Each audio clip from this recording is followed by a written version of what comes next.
ఇటీవల జరిగిన ఆంధ్రప్రదేశ్ ఎన్నికల్లో వైఎస్ఆర్ కాంగ్రెస్ పార్టీకి గట్టి దెబ్బ తగిలింది.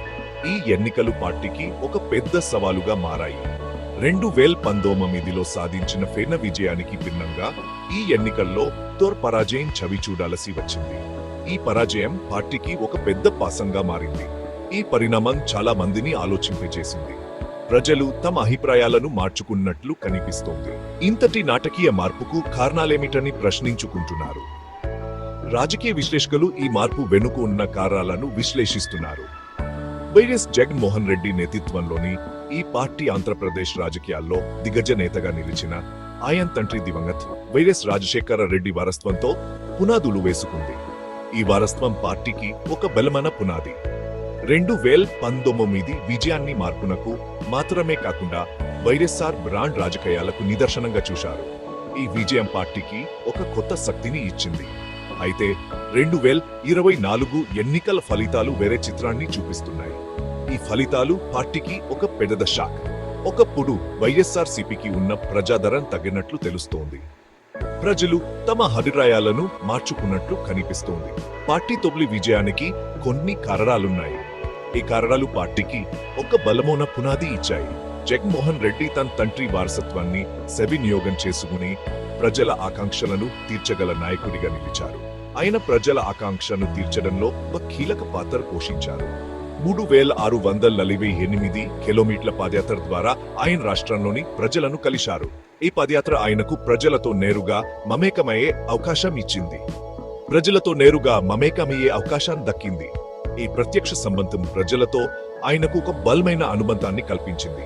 ప్రజలతో ఈ ప్రత్యక్ష సంబంధం సంక్షేమ పథకాల హామీలు, గ్రామీణ అభివృద్ధిపై దృష్టి పెట్టడం వంటివి ఓటర్ను, ముఖ్యంగా ఆంధ్రప్రదేశ్లోని గ్రామీణ ప్రాంతాల ప్రజలను బాగా ఆకట్టుకున్నాయి. ఈ హామీలు ప్రజలకు ఒక ఆశాభావాన్ని కల్పించాయి. 2019 విజయం ఈ ప్రయత్నాలకు పరాకాష్ట. ఈ విజయం పార్టీకి ఒక కొత్త శక్తిని ఇచ్చింది. వైఎస్ఆర్ సిపి 100 మెజారిటీతో అధికారంలోకి వచ్చింది. ఈ మెజారిటీ పార్టీకి ఒక బలమైన పునాది. అయితే ఇటీవలి ఎన్నికల తిరోగమనం రాష్ట్ర రాజకీయాలలో పార్టీ పట్టు సడలిందని సూచిస్తోంది. ఈ తిరోగమనం పార్టీకి ఒక పెద్ద సవాలుగా మారింది.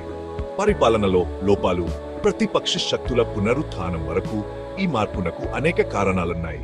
ఈ కారణాలు పార్టీకి ఒక పెద్ద సవాలుగా మారాయి. వైఎస్ఆర్సీపీ ఎన్నికల పరాజయాన్ని అర్థం చేసుకోవడానికి, ఆంధ్రప్రదేశ్ రాజకీయాల భవిష్యత్తుపై దాని ప్రభావాన్ని అర్థం చేసుకోవడానికి ఈ కారకాల సంక్లిష్ట పరస్పర చర్యను అర్థం చేసుకోవడం చాలా ముఖ్యం. ఈ పరస్పర చర్యలు పార్టీకి ఒక పెద్ద పాయంగా మారాయి. విజయం నుండి పరాజయం వరకు పార్టీ ప్రయాణం రాజకీయాల గతిశీల స్వభావాన్ని, ముఖ్యంగా ఆంధ్రప్రదేశ్ వంటి రాజకీయంగా చురుకైన రాష్ట్రంలో చూపిస్తుంది. ఈ ప్రయాణం పార్టీకి ఒక పెద్ద పాయంగా మారింది. 2024 ఎన్నికల దుమ్మము ఇంకా కూర్చోలేదు. ఎన్నికల ఫలితాలు ఇంకా ప్రజల మనసులో ఉన్నాయి.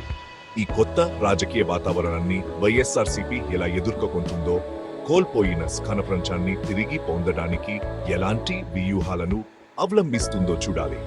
ఈ వ్యూహాలు పార్టీకి ఒక కొత్త శక్తిని ఇవ్వవచ్చు. ఆంధ్రప్రదేశ్ ప్రజల అభివృద్ధి చెందుతున్న అవసరాలు, ఆకాంక్షలను తీర్చరాత్మ పరిశీలన, వ్యూహాత్మక పునశ్చరణ చాలా అవసరం.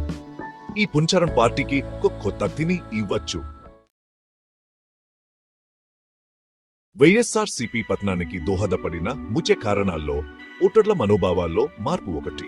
2019లో పార్టీకి విస్తృతమైన ఆదరణ ఉన్నప్పటికీ ఇటీవలి ఎన్నికలు భిన్నమైన దృశ్యాన్ని సూచిస్తున్నాయి. ఈ అవగాహనలో మార్పుకు అనేక కారణాలున్నాయి. నెరవేరని హామీలు, పరిపాలన వైఫల్యాలు ఓటర్ల కొంతమందిలో పెరుగుతున్న నిరాశ కారణాలుగా చెప్పవచ్చు. వైఎస్ఆర్సీపీ 2019 ప్రచారం ప్రజాకర్షక హామీలపై ఆధారపడింది. పేదరికాన్ని తగ్గించడం, జీవనోపాధిని మెరుగుపరచడం లక్ష్యంగా పెట్టుకున్న సంక్షేమ పథకాలే ప్రధాన ఎజెండాగా వెళ్లారు. ఈ పథకాల అమలు కొంత ఉపశమనం కలిగించినప్పటికీ వాటి ప్రభావం, క్షేత్రస్థాయిలో అమలుపై ప్రశ్నలు తలెత్తాయి. సంక్షేమంపై దృష్టి సారించడం వల్ల మౌలిక సదుపాయాల అభివృద్ధి, ఉద్యోగ సృష్టి వంటి కీలక రంగాలు వెనక్కి వెళ్లిపోయాయని విమర్శకులు వాదిస్తున్నారు. దీంతో ప్రజలకు అభివృద్ధి కనిపించలేదు. అంతేకాకుండా వైఎస్ఆర్సీపీ ప్రభుత్వంపై అవినీతి, కుటుంబ పాలన ఆరోపణలు పార్టీ హైబత్ను దెబ్బతీశాయి. కొన్ని సమస్యలను, ముఖ్యంగా చట్టాలు, కేంద్రటిప్ సంబంధిత సమస్యను ప్రభుత్వం ఎలా నిర్వహించిందనే దానిపై ప్రజలకున్న అభిప్రాయం కూడా నమ్మకాన్ని దెబ్బతీసింది. రాజకీయ హింసంపోటనలు, వ్యతిరేక స్వరాలపై చర్యలు కొంతమంది ఓటర్లలో ఆందోళన కలిగించాయి. ఓటర్ల మనోభావాల్లో మార్పు అకస్మాత్తుగా జరిగే సంపటం కాదు, ఇది క్రమంగా జరిగింది. వైఎస్ఆర్సీపీ ఒకప్పుడు ఆశాకిరణంగా భావించబడింది. కానీ ప్రజల నమ్మకాన్ని తిరిగి పొందే పనిని ఇప్పుడు ఎదుర్కొంటోంది. ప్రజల ఆందోళనలను పరిష్కరించడం, పరిపాలనలో పారదర్శకతను నిర్ధారించడం, అందరినీ కలుపుకుని అభివృద్ధిపై దృష్టి సారించడం వంటివి పార్టీ తన హైబత్ను తిరిగి నిర్మించుకోవడానికి, కోల్పోయిన స్కనఫ్రంచాన్ని తిరిగి పొందడానికి చాలా కీలకం.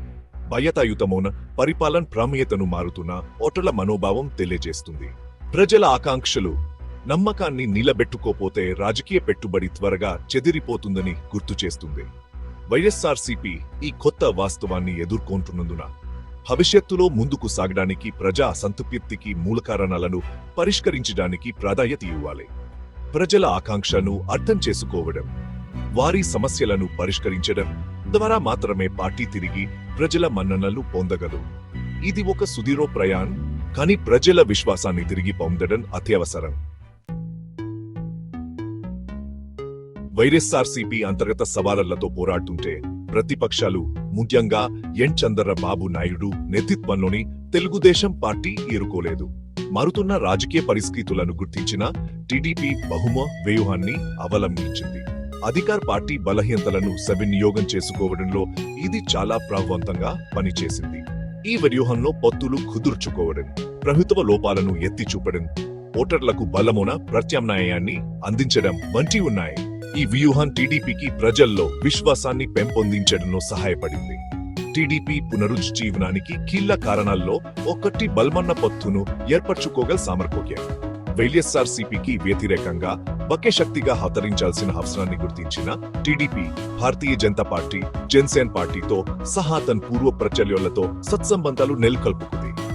ఈ పొత్తులు టీడీపీకి మరింత బలం చేకూర్చాయి. ఈ వ్యూహాత్మక పొత్తు ప్రతిపక్ష ఓటు చిన్న భిన్నం కాకుండా చేసింది. గత ఎన్నికల్లో వైఎస్ఆర్సీపీకి ఇది సహాయపడింది. టీడీపీ వైఎస్ఆర్సీపీ ప్రభుత్వ వైఫల్యాలను ఎత్తి చూపడంపై వ్యూహాత్మకంగా దృష్టి సారించింది. అవినీతి ఆరోపణలను బలంగా వినిపించడానికి, ఆర్థిక వ్యవస్థను నిర్వహించడంలో ప్రభుత్వాన్ని విమర్శించడానికి, చట్టం క్రమంపై ఆందోళనలు లేవనెత్తడానికి వారు ప్రజావేదికలను, సోషల్ మీడియాను సమరోవంతంగా ఉపయోగించుకున్నారు. ఈ వ్యూహం వారికి ప్రజల్లో మరింత మద్దతు పొందడంలో సహాయపడింది. ఈ సమస్యలను ప్రస్తావిస్తూ ఓటర్ల మనస్సుల్లో సందేహాలను విజయవంతంగా నట్టారు. వైఎస్ఆర్సీపీ విశ్వసనీయతను దెబ్బతీశారు. అంతేకాకుండా టీడీపీ వైఎస్ఆర్సీపీకి బలమైన ప్రత్యామ్నాయంగా నిలిచింది. మాజీ ముఖ్యమంత్రిగా చంద్రబాబు నాయుడు అనుభవాన్ని, రాష్ట్ర అభివృద్ధిలో ఆయన సేవలను గుర్తు చేసుకుంటూ టీడీపీ తన్ను తాను ముందుకు తీసుకెళ్లగల పార్టీగా ప్రజలకు చూపించుకుంది. ఈ సందేశం ఓటర్ను, ముఖ్యంగా వైఎస్ఆర్సీపీ ప్రభుత్వ నెరవేర్ని హామీలతో నిరాశ చెందిన వారిని ఆకట్టుకుంది. వైఎస్ఆర్సీపీ బలహీనతలను సద్వినియోగం చేసుకోవడంలో, ప్రత్యామ్నాయాన్ని అందించడంలో టీడీపీ విజయన్ 2024 ఎన్నికల ఫలితాలను రూపొందించడంలో కీలక పాత్ర పోషించింది. వారి వ్యూహాత్మక చతురత, మారుతున్న రాజకీయ పరిస్థితులను సద్వినియోగం చేసుకోగల సామర్థ్యం, రాజకీయాల గతిశీల స్వభావాన్ని, ఎన్నికల పోరాటాల సంక్లిష్టతలను నావిగేట్ చేయడంలో అనుకూలత యొక్క ప్రాముఖ్యతను గుర్తు చేస్తాయి. ఈ వ్యూహాలు టీడీపీకి మరింత బలం చేకూర్చాయి.